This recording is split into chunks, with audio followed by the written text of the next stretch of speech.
চীনের নতুন গোপন স্টেলথ বোমারু বিমান H-20 নিয়ে যুক্তরাষ্ট্রের উদ্বেগ বাড়ছে। এই বিমানের অস্তিত্ব নিয়েই তৈরি হয়েছে এক রহস্যময় আবহ। পেন্টাগন বলছে, বিমানটি এখনও প্রকাশ্যে দেখা না গেলেও এর সম্ভাব্য সক্ষমতা যুক্তরাষ্ট্রের নিরাপত্তার জন্য বড় হুমকি হতে পারে।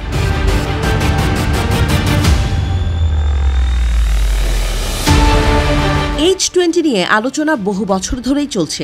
ধারণা করা হচ্ছে এটি হবে পরবর্তী প্রজন্মের একটি ফ্লাইং উইং স্টেলথ বম্বার।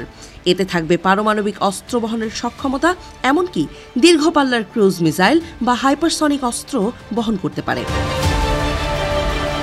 বিশেষজ্ঞরা বলছেন, চীনের উদ্দেশ্য পরিষ্কার। এই বোমারু বিমান দিয়ে তারা চাইছে যুক্তরাষ্ট্রের মূল ভূখণ্ড পর্যন্ত হামলা চালানোর সক্ষমতা অর্জন করতে। পেন্টাগন আশঙ্কা করছে, এমন 50টির মতো H-20 তৈরি হলে তা ভয়ঙ্কর আক্রমণের সক্ষমতা তৈরি করবে।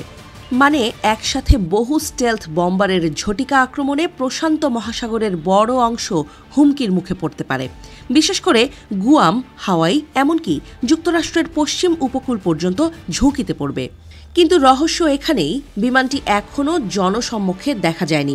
প্রকাশ্য কোনো পরীক্ষার ছবিও নেই। এমনকি চীনও আনুষ্ঠানিকভাবে কোনো প্রদর্শনী করেনি। তাই প্রশ্ন উঠছে, চীন কি প্রযুক্তিগত সমস্যায় পড়েছে, নাকি তারা কোনো অত্যাধুনিক অগ্রগতি গোপন রেখে চূড়ান্ত পর্যায়ে পরীক্ষা করছে?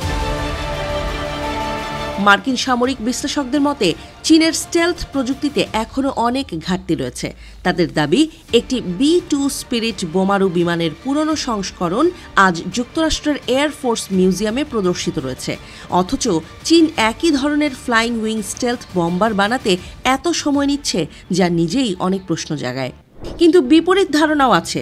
চীনের সামরিক গবেষণায় বড় ধরনের উন্নতি হয়েছে। চীন হয়তো বিমানটির কম্পিউটিং, সেন্সর সিস্টেম এবং তাপ ব্যবস্থাপনায় বড় ধরনের উন্নয়ন আনছে।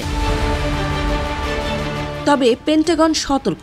তারা বলছে, চীনের সামরিক উৎপাদন ক্ষমতা অত্যন্ত দ্রুত ও কার্যকর। একবার সিরিয়াল প্রোডাকশন শুরু করতে পারলে স্বল্প সময়ে অনেক প্ল্যাটফর্ম তৈরি করা চীনের জন্য কঠিন নয়। এটি যুক্তরাষ্ট্রের জন্য বড় কৌশলগত সমস্যা হয়ে উঠতে পারে।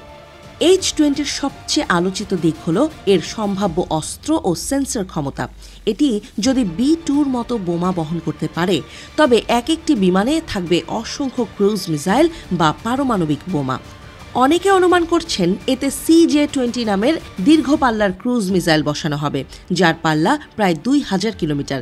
এর ফলে বিমানটি শত্রু আকাশ সীমায় প্রবেশ না করেও দূর থেকে আঘাত হানতে পারবে।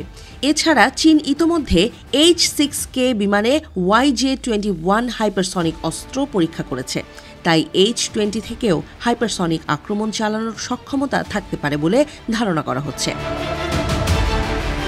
তবে প্রশ্ন রয়ে গেছে, H-20 কি সত্যি যুক্তরাষ্ট্রের B-21 রেডারের মতো উন্নত হবে?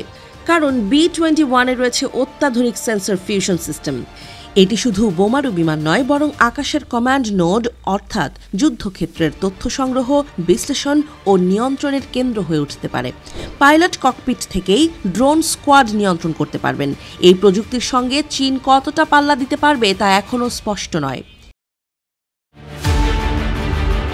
চীনের প্রকাশ করা কয়েকটি কম মানের কম্পিউটার রেন্ডারিং দেখে বিশেষজ্ঞরা বলছেন, বিমানের বাহ্যিক নকশা স্টেলথ ধর্মী হলেও ভেতরের প্রযুক্তি আসল শক্তি, এবং সেই প্রযুক্তির সক্ষমতা অজানা।